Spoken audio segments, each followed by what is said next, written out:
Hey everyone, RogueGold here. Welcome back to the channel, and today we are coming back with yet another Resolve build. If you don't know what that means, don't worry, it's only a thing I started yesterday, but basically it is where I'm going back and spotlighting builds utilizing old gear, items, talents, etc. that have been buffed or otherwise reworked with Project Resolve and the latest update for the game, and that now they're better than ever. I thought these kinds of videos would be a fun idea, and based off of the immediate feedback I got on yesterday's build, it seems like you all agree, so thank you so much for your positive encouragement. And as I said in that video, if you have any other ideas for builds in this category you think I should try out, definitely comment them down below. But shifting focus to today's build, this one honestly quite surprised me. Now, of course, any build you make you hope is going to be good and that it will work in the way that you envisioned it, but in this case I was shocked, no pun intended, by just how good this actually ended up being. So I raced to put a video together on it and share the fun with all of you. For this Resolve build in particular, we are focusing in on two old talents that receive changes to their functionality, and in combination they make for one hell of a loadout. So we'll waste no time and get right to it, full build breakdown and then more gameplay at the end. And if you like this and you want to see more, or you just want to make my day, be sure to hit that subscribe button, I would appreciate it. Let's go.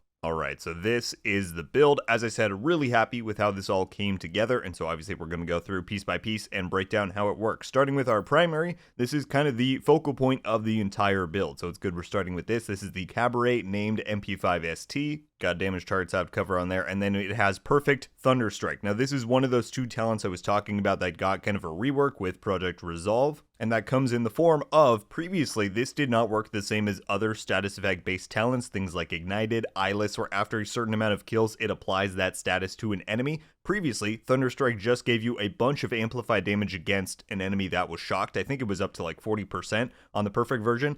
So obviously that was a lot of damage, but you still needed some way to proc the shock status effect. And as we know, that is one of the rarer ones to, really achieve in the Division 2. Now, however, what Project Resolve has done is it's lowered the amplified damage a little bit, but it's made it so that after 3 kills, at least here on the perfect version, you apply a shock to the next enemy you hit. So suddenly this is transformed from a much more niche kind of option to something that can be a really effective single target damage weapon, especially the way we've built it so that you're dealing good damage on those rounds and enemies that are not shocked, but then when you do apply the shock, you are almost guaranteed to get that kill. Alright, so just to quickly demonstrate how that works, if we come over here, you can see the counter on the side of the gun shows how many kills we have. So we take out that first guy, now it says 1, we'll take out this one and it'll say 2, and then we do one more for 3. Also be sure not to swap weapons once you have this active, otherwise you'll have to rebuild that up. But you can see we have the little symbol there ready to go on the side of the gun. That means when we shoot this one, it's going to proc the shock. What I'm also very pleased by with this overall thing is how long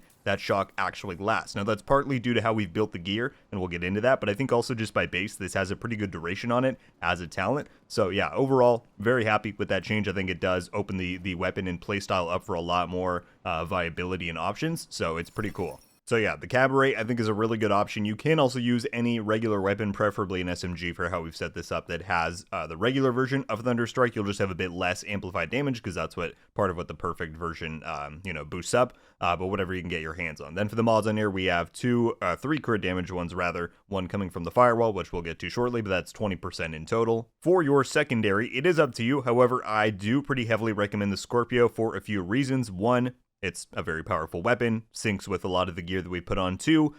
It works well with the status effects that we've lightly invested into because it deals out a lot of status effects from its talent, so you're going to benefit there. And 3, if you ever, don't have enough enemies around to get the kills with the Cabaret to proc the shock from that talent from Thunderstrike, you can, let's say on a boss for example, or a hunter, you can hit them with the Scorpio up until they're shocked, swap back to the Cabaret, and you still have a good 4 or 5 seconds, I would say, to get that 25% amplified damage in, which can definitely make a big difference in the middle of combat. So this works as a really good secondary for your sidearm. Use it whatever you want there. Moving on to the gear, we start off with the Coyote's Mask Exotic. Now this is part of the way that we are getting so much crit on this build. I should point that out, I guess, before we get into there, because I do advertise it in the title. On the Cabaret, we have 213% crit damage by base. That is a lot, and we'll get into how we're achieving that. But when you mix in the Coyote's buff when you're within, I think, 15 meters for the close range one? Yeah, you get an extra 25. That means it's boosting us up to 238% crit damage And this is part of how we ensure that you have enough damage when the shock is not active, and it also makes it so that when the shock is active, like I said before, your target is pretty much guaranteed to be dead. So yeah, I definitely recommend the Coyote's Mask on here. We've got weapon damage, crit chance, crit damage with a crit damage mod. Moving on to the chest piece, we have our first of 2 pieces of Sokolov for SMG damage and crit damage on there. Weapon damage, crit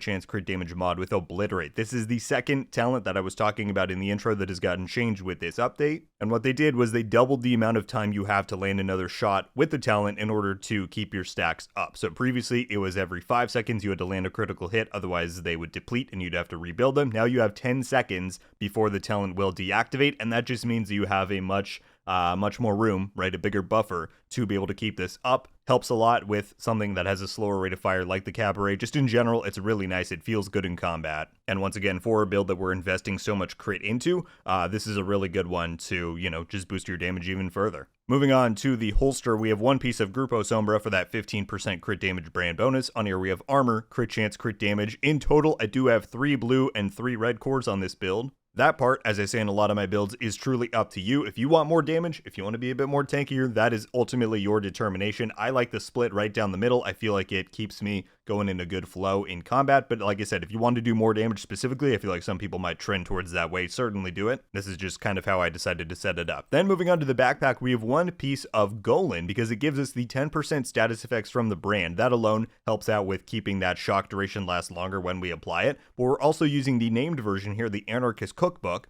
which comes with, well, for the attributes, we have armor, 1 roll of status effects, crit damage, and a crit damage mod, but it comes with Perfectly Wicked. And this makes it so that whenever we apply a status effect to an enemy, we get 18% weapon damage for 27 seconds. And this, because of the extra duration, it means that you have a very high uptime with this, because in most content, you'll be running into red ads, veterans, elites, and it means that you can get those kills and apply a shock usually within, a 30-second window. So the uptime on this is going to be incredibly high. Your weapon damage is going to be boosted because of it. And I just think this slots in really well, especially given the brand bonus and everything. This piece just fits in perfectly. Moving on to the gloves, then we have our second piece of Sokolov for the brand bonuses there, and we're also using the named firm handshakes, which also again fit in perfectly because it gives us weapon damage. I've rolled crit damage, but then the perfect bonus here is 15% status effects. Once again, that plays right into applying the shock, makes the shock last longer, and since we're using an SMG, this piece is just kind of a no-brainer to fit in, so that one works really well. And then lastly, for the knee pads, we have 1 improvised piece. This is part of how I'm getting that crit damage so high,